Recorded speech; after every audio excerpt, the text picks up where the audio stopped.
La nefrectomía transvaginal, como su nombre indica, es la extracción del riñón de una mujer utilizando la vía transvaginal, entre otras vías, ¿de acuerdo? Para evitar, que ya lo hablaremos posteriormente, para evitar determinado tipo de incisiones en lo que es la pared abdominal.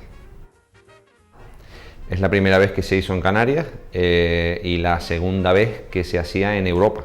Coincidimos casi en la misma época cuando se hizo por primera vez en Barcelona, en el Hospital Clínico, y cuando se hizo en nuestro hospital, con 2 semanas de diferencia. Bien, para poder llegar a aplicar esta técnica hemos tenido que primero tener un rodaje previo en lo que es la técnica quirúrgica de la nefrectomía laparoscópica común, que consiste en utilizar una serie de puertos, de vías de acceso a la cavidad abdominal, a través de las cuales nosotros, con una serie de instrumentos, extraemos el riñón, liberamos el riñón de sus ataduras vasculares y de sus ataduras anatómicas, y después lo sacamos por una incisión en la pared abdominal a través de una bolsa, ¿de acuerdo? Todo esto mirando pantallas y mirando monitores. Una vez cogida esa técnica, lo que hemos hecho es aplicar para la extracción del riñón, en vez de utilizar la vía abdominal haciendo una pequeña incisión, en la mujer aprovechamos un orificio natural que es la vagina para extraer esa pieza. Bien, para los hombres evidentemente la vía transvaginal no es posible. Existen una serie de digamos, de vías alternativas para otro tipo de cirugías que no serían urológicas, que sería, por ejemplo, que de hecho ya se hace para la vesícula biliar o para determinado tipo de lesiones de la cavidad abdominal, que se utiliza la vía transgástrica, es decir, a través del estómago.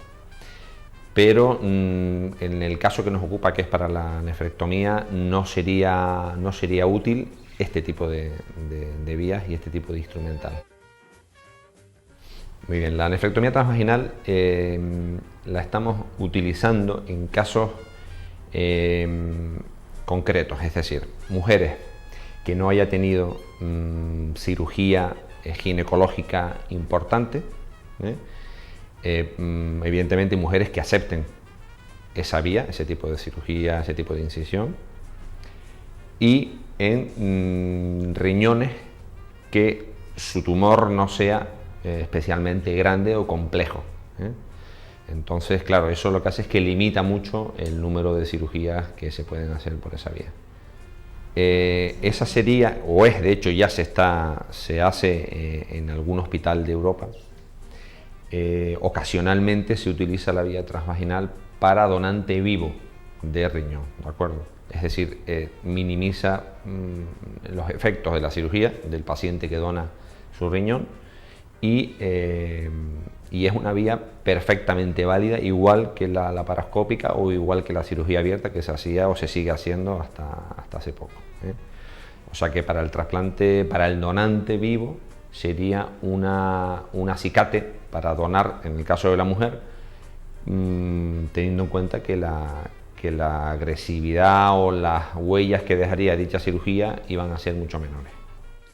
Las ventajas de este tipo de cirugía con respecto a la convencional o con respecto incluso a la laparoscópica habitual sería que tiene un tiempo de recuperación posoperatorio mucho más rápido.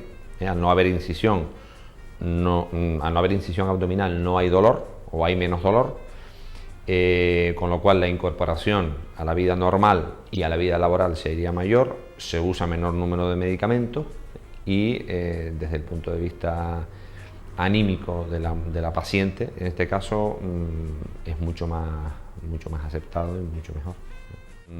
No cabe duda de que este tipo de cirugía de extracción de la pieza renal podría en algún caso hacer un poco más atractivo al familiar, porque siempre hablamos de familia directa, que donaría su riñón a su paciente, a su familiar enfermo, ¿no? Entonces, quizás podría aumentar en cierta manera el número de donaciones de pacientes vivos.